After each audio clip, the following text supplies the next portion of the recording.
जो नरेंद्र मोदी जी के अग्निपथ आर्मी भर्ती के लिए जो अभियान जो शुरू किए हैं उस बारे में चर्चा करेंगे विजय अग्रवाल जी से। हाँ विजय अग्रवाल जी, आप बताएंगे कि नरेंद्र मोदी जी जिस तरह से बेरोजगारी को दूर करने के लिए जो अग्निपथ आर्मी भर्ती में जो अपनी योजना शुरुआत किया है उसके बारे में। देखिए, आदरणीय मोदी जी ने जो अग्निपथ योजना आरंभ की है, तो ये केवल बेरोजगारी को दूर करने के लिए ही नहीं, बल्कि भारतीय सेना को और सशक्त करने के लिए और मजबूत करने के लिए और आने वाले भविष्य की जो चैलेंजेस हैं, जो दुश्वारी आएंगी, उनसे निपटने की तैयारी के रूप में इसको लेना चाहिए। अग्निपथ योजना 20 साल से इस पर चर्चा हो रही थी। तीनों सेनाओं में इस पर गंभीर चिंतन मनन हो रहा था और उसके बाद ये निर्णय लिए गए हैं। विश्व के अनेक देशों में इससे मिलती जुलती योजनाएं ऑलरेडी काम कर रही हैं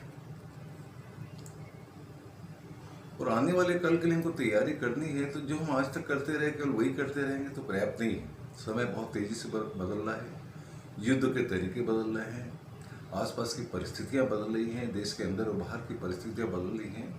तो अपने देश के भविष्य को सुरक्षित रखना है तो उसके हिसाब से हमको तैयारी भी करनी पड़ेगी और उस दिशा में ये आदरणीय नरेंद्र मोदी जी का और भारत की सशस्त्र सेनाओं का बहुत बड़ा कदम है।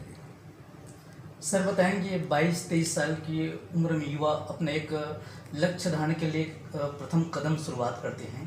इस तरह से ये अग्निपथ कैसे काम करेगा? जैसे 22-23 वर्ष में क्या है, वहाँ से लोग रिटायर हो जाएंगे, उस बारे में ना। एक तो ये शुरू से ये धारणा गलत बन गई कि रिटायर हो जाएंगे, है ना।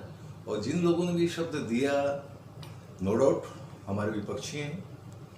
विपक्षी क्या, जो देश में चारों तरफ अशांति फैलाना चाहते हैं।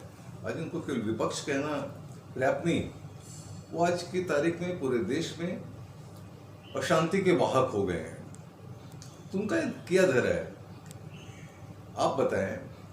मैं सैकड़ों गांव जाता हूं, मेरी जो विधानसभा है तो उसमें रायगढ़ शहर और करीब 175 गांव भी पड़ते हैं, जिसमें हर इस तरह के गांव, छोटे गांव, बड़े गांव, ट्राइबल गांव, सभी प्रकार के गांव हैं।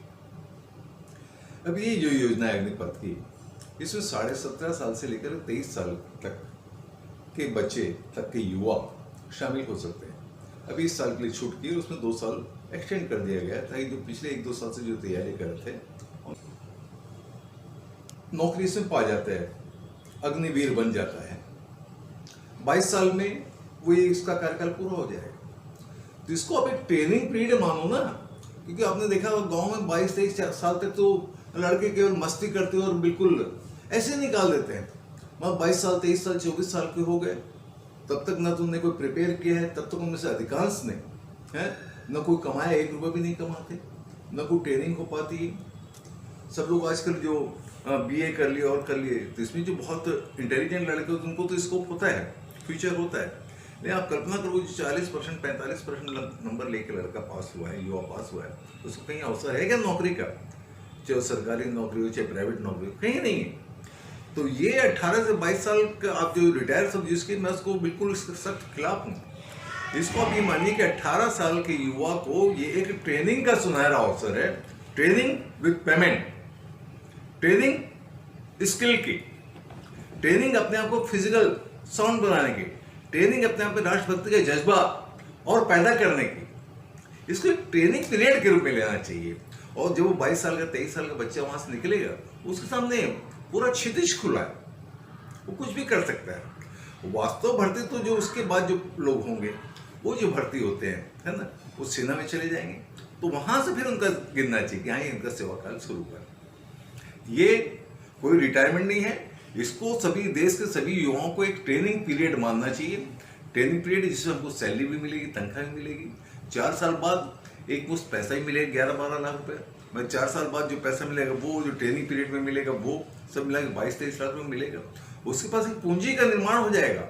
आज बहुत सारे युवा ऐसे गाँव में, शहर में बहुत सारे युवा ऐसे हैं जो कुछ करना चाहते हैं, उनके पास 10,000, 20,000 रुपये भी नहीं होता है कि कुछ काम कर सके। उनके पास 20-22 लाख की पूंजी होगी, क्योंकि 4 साल जब तक वो सेना में काम करेंगे, रहना खाना सब कुछ सेना का होता फ्री, तो चाहेंगे तो अपनी पूरी आय को बचत कर सकते हैं और जब वो 22 साल 23 साल का होकर ट्रेनिंग से पीरियड से गुजर के आएंगे, उनके पास पूरा क्षेत्र खुला होगा।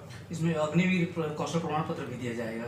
निश्चित रूप से अग्निवीर प्रमाण पत्र दिया जाएगा। जितनी जो सेमी फोर्सेज है, BSF है ना, और जितने भी मतलब जो और जो सिक्योरिटी फोर्सेज हैं, उन सब में स्थान है। बहुत सारे उद्योगपतियों ने कहा है कि हम अपने उद्योगों में, टाटा ने कहा है, बहुत सारे उद्योगपति ने कहा है हम अपने उद्योगों में उनको बढ़ावा देंगे। आज सब जगह देखते हैं आप सिक्योरिटी गार्ड्स वगैरह, उसकी बैंकों में, बीमा कंपनी में, बड़ी बड़ी कंपनियों में, बड़े बड़े हाउसेज में, इंडस्ट्रियल हाउसेज में, सब जगह सिक्योरिटी की लंबी चौड़ी टीम रहती, वहाँ निश्चित रूप से उनको प्राथमिकता मिलेगी। तो ऐसा नहीं है, ये तो केवल लोगों को बरगलाने के लिए कि नरेंद्र मोदी कुछ भी देश के लिए अच्छा करे तो उसका विरोध करना है, ये वही चल रहा है। इसका और क्या, आप देख लो जो किसान वाला कानून लाए थे, भरपूर पॉलिटिकल कारणों से विरोध किया, आज कहाँ है टिकैत साहब? आज बहुत सारे लोग, आज बहुत सारे कृषि वैज्ञानिक इस बात को मानते हैं कि नहीं, वो योजना, वो कानून अच्छा था, लेकिन दबाव करना उसमें पड़ा है। तो नरेंद्र मोदी जी का हर स्टेप देश की बेहतरी के लिए होता है, न सिर्फ आज के लिए बल्कि आने वाले कल, भविष्य की योजनाएं, भविष्य की परिस्थितियां, उसके अनुरूप हमारा देश कैसे मजबूती से खड़ा रहे, हमारा देश कैसे मजबूती से पूरे संसार में एक स्वाभिमान के साथ, एक गौरव के साथ खड़ा रहे, हमारा देश कैसे संसार की अग्रणी पंक्ति में खड़ा रहे, उन सब लेकर के, उन सब बातों को समावेश करके तब योजना बनती है। नरेंद्र मोदी जी की सोच कोई छोटी सोच नहीं है, और ये हम हर भारतवासी को उनको विश्वास रखना चाहिए कि नरेंद्र मोदी वास्तव में भारत माँ का सपूत है, जो हर लम्हे, हर क्षण भारत की बेहतरी के बारे में विचार करता है। और मैं अपने प्रदेश के, देश के सभी जो भी इसको सुने, उन युवाओं से, जो शहर के हों, चाहे गाँव के हों, चाहे किसी भी तबके के हों, उनसे आग्रह करना चाहता हूँ, आप तैयारी करें और घुसे इसमें, अग्निपथ में, और भगवान करे आपका सिलेक्शन हो और आप अग्निवीर बने। आप देखिए आपके सामने सारे रास्ते खुले रहेंगे, एक बेहतर भविष्य आपका इंतजार कर रहा है।